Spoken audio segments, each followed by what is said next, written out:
هيا نتعلم مع لغتي. Assalamu alaikum wa rahmatullahi wa barakatuh. Bienvenue dans votre chaîne Logati. On va continuer, Inch'Allah, l'apprentissage des lettres en arabe. Aujourd'hui, bidnillah, on va voir la lettre Ra. Donc, on va voir la lettre d'abord Ra. Ensuite, on va voir une autre, Inch'Allah. Donc, Ra. Ra. Donc, je la commence en haut, je le refais et je descends. Ra. Là, le Ra, si on l'écrit sur la ligne, donc là, on va dire que ça, c'est ma ligne de la feuille. Le Ra, il faut qu'elle descend. Ra. Ra. Donc ça, c'est le Ra quand elle est toute seule. Le Ra, quand elle est au début du mot, elle est comme ça également. Parce que le Ra, c'est une lettre particulière. Elle s'attache jamais avec ce qui va venir après. Donc elle s'attache jamais. Attention. Je mets donc le Ra ne s'attache jamais avec ce qui va venir après. Donc là, le Ra au milieu du mot, elle va s'écrire comme ça. Donc elle va s'attacher avec la lettre qui va précéder. Supposons, on va dire qu'elle est précédée d'un signe. Hop. Donc là, c'est les précédés d'un signe. Donc le Ra, par exemple ça, le Ra, en fait, elle va s'écrire au milieu du mot. S'il y a une autre qui vient après, en fait, la lettre, elle va s'écrire comme si elle était toute seule. Parce que le Ra, il s'attache jamais ici. Il s'attache uniquement à droite et jamais à gauche. Alors, du coup, je vous le refais, Inch'Allah. Le Ra, du coup, on avait dit au milieu du mot, elle s'écrit comme ça. Et le Ra, à la fin du mot, c'est les précédés d'une lettre qui s'attache, comme ici. Elle va se mettre comme ça. Donc, c'est pareil. Ici, les précédés d'une lettre qui ne s'attache pas, elle va s'écrire du coup comme ça, toute seule. J'espère que c'est clair, Inch'Allah. Donc attention, pour l'instant, on a vu le alif de prolongation est une lettre qui ne s'attache pas. Donc le alif de prolongation, si vous vous rappelez bien. Ensuite, on a vu le waw également. Et là, on a le ra également qui n'aime pas s'attacher. Donc le ra aussi, c'est une lettre qui ne s'attache jamais avec ce qui va venir après. Donc ça, c'est la lettre Ra. Il y a une autre lettre qui ressemble au Ra, c'est sa jumelle.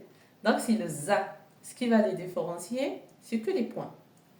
Donc, le Ra n'a pas 3 points, mais quand on met un point, c'est la lettre Za.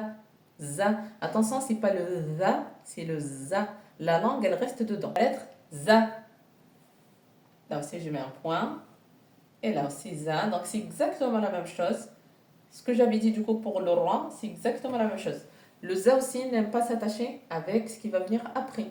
Donc il s'attache avant, donc ici à droite, comme ici. Si on met par exemple le Mim, donc il va s'attacher avant. Mais s'il y a une autre lettre qui vient après, là, elle ne va pas s'attacher. Donc on va la rajouter, Inch'Allah. Donc là, Inch'Allah, on va rajouter du coup le Za aux lettres qui n'aiment pas s'attacher. Donc faites attention. Pour l'instant, on a vu le alif, on avait dit de prolongation. Je précise bien, c'est le alif qui va prolonger une lettre. On a vu le waw qui n'aime pas s'attacher avec ce qui va venir après. On a vu également le ra, donc c'est ce qu'on vient de voir maintenant, donc il va s'attacher uniquement avant aussi. Et on a vu maintenant le za aussi qui va s'attacher uniquement avant. Donc ces 4 lettres, elles s'attachent jamais. Ces 4 lettres, elles s'attachent jamais avec ce qui va venir après. Il nous en restera 2, Inch'Allah, à voir. On va les voir au fur et à mesure, bi'idhnillah. Le premier mot, bi'idhnillah, zarafatun. Santa fermé à la fin, santa marbouta. Zarafatun. Le mot suivant, zara. Zara. Le troisième mot, rabiha. Rabiha. Le dernier mot, za'ama. Za'ama. On va passer à la correction binila. Le premier mot, za, ra. Donc faites attention, là le za je ne l'ai pas attaché parce qu'on avait dit qu'il n'aime pas s'attacher avec ce qui va venir après.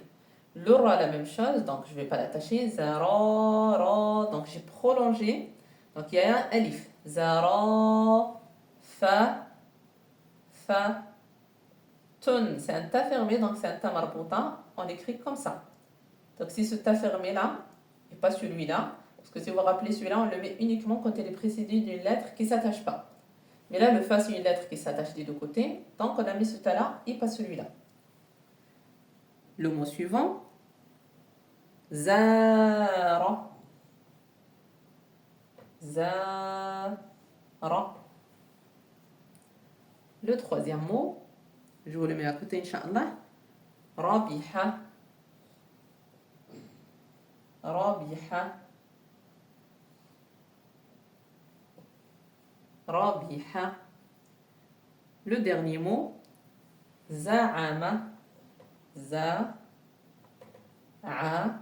Donc le ayn, si vous vous rappelez, on l'avait vu dans les précédentes leçons. Il est au début du mot, donc il s'écrit comme ça. Za'ama. Il a le mime à la fin du mot. Donc là, le mime, je l'ai attaché avec le ayn parce que le ayn, il s'attache avec toutes les lettres. Il est attaché avec le ayn parce que le ayn, il s'attache après. C'est une lettre en fait qui s'attache à gauche. J'espère que c'est clair, Inch'Allah, pour ces nouvelles lettres. Qu'Allah vous facilite, bi'idhnillah, l'apprentissage et la mémorisation de toutes ces lettres, Inch'Allah. Il y a une prochaine vidéo. Barakallahu fikum. Salam alaykum wa rahmatullahi wa barakatuh.